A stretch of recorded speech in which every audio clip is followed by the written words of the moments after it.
ఇదే అమరచింత గడ్డ మీద ఉద్యమ పాఠాలు నేర్చుకొని తన 16 ఏళ్ల వయసులో పట్నం బాట పట్టిన సాయి చంద్ తన మదిలో ఉన్న బాధను తన పల్లె పట్ల ఏం ఫీల్ అయ్యిండు, తన జీవితంలో ఏం జరిగింది.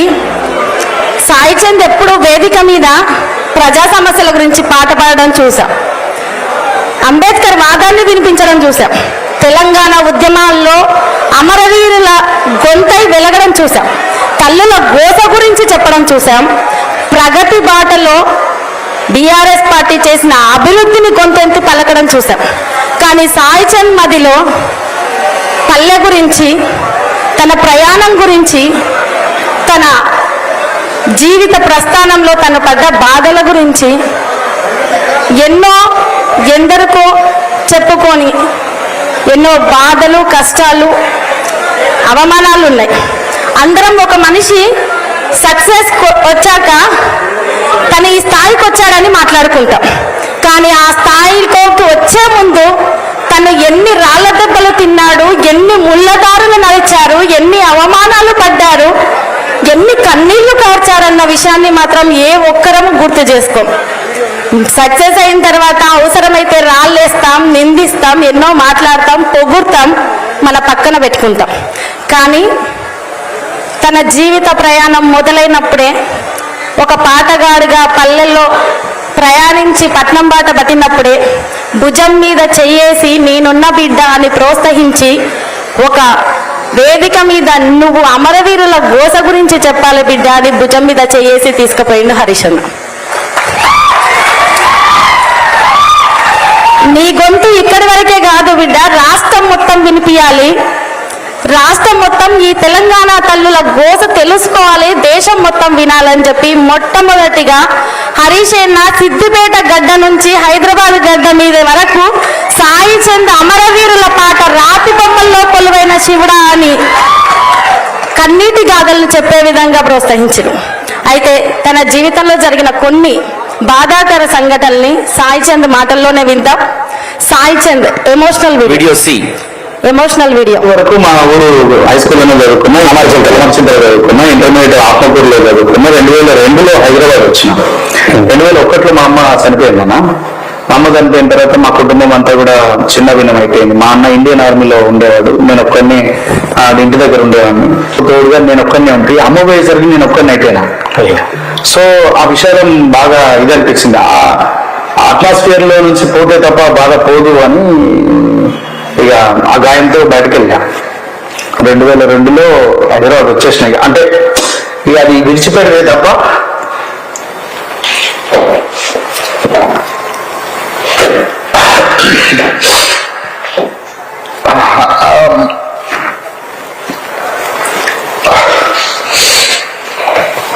అది జీవితంలో ఇప్పటికీ ఒక మానవి గాయం అన్నది. సో ఆ గాయం నుంచి బయటపడటానికి ఇంకా జీవితం అంటే అమ్మ బతుకున్నప్పుడు కొన్ని కోరికలు ఉంటాయి కదా, నా కొడుకు ఇలా ఉండాలి, నా కొడుకు ఇలా చూడాలి అని అమ్మ నాతో పంచుకున్నా. అవన్నీ కూడా నెమరేసుకొని అమ్మ తర్వాత అమ్మ కోరుకున్న జీవితం అంతా ఒకటి ఉండాలి. ఆ గాయాల్ని మర్చిపోవడానికి ఒంటరిగానే ప్రారంభం చేయాలని మెసేజ్ వచ్చి నీవని చెప్పు, ఇంకోసారి తెలంగాణ పాటలు ఆ పాటలను రికార్డ్ చేస్తే మూస్తాం కొడుకుని రాత్రి వేసేసేది ఉండే వేయలేదు, ఆడు పాడనీకి వచ్చినా వీడు రికార్డ్ చేసినా సమ్మతం అని చెప్పి పంపించారు.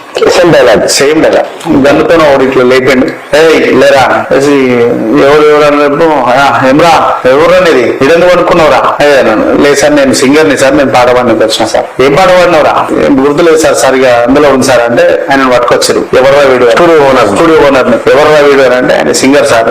నేను వెళ్ళిపోడే, మళ్ళీ చేసుడే. ఆగిన ఎక్కడ సందర్భం లేదు, ఎక్కడ భయపడ్డ సందర్భం లేదు.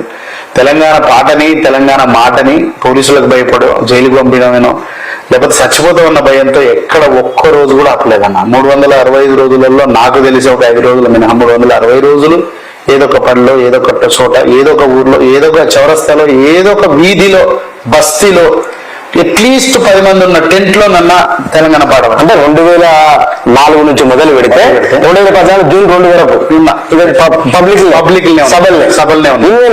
ఇన్నేళ్ళు మొత్తం ఉన్నా అన్న. మీరు చెప్తే నంబర్ 2011 మే 18వ తారీఖున నా పెళ్లి అయిందన్న. నేను మే 20వ తారీఖున మళ్ళీ తెలంగాణ ఉద్యమంలో ఉన్నా.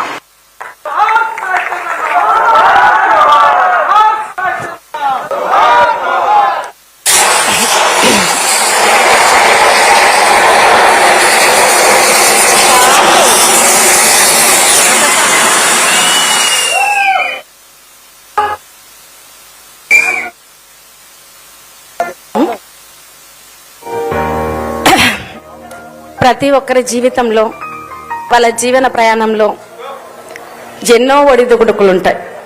అది చిన్న వాళ్ళైనా పెద్ద వాళ్ళైనా, సాధారణ కుటుంబాల నుంచి వచ్చిన గోల్డెన్ స్పూన్ తోటి పుట్టినా కూడా జీవితంలో ఎన్నో నిందలు అవమానాలు పడి అమ్మ మాట కోసం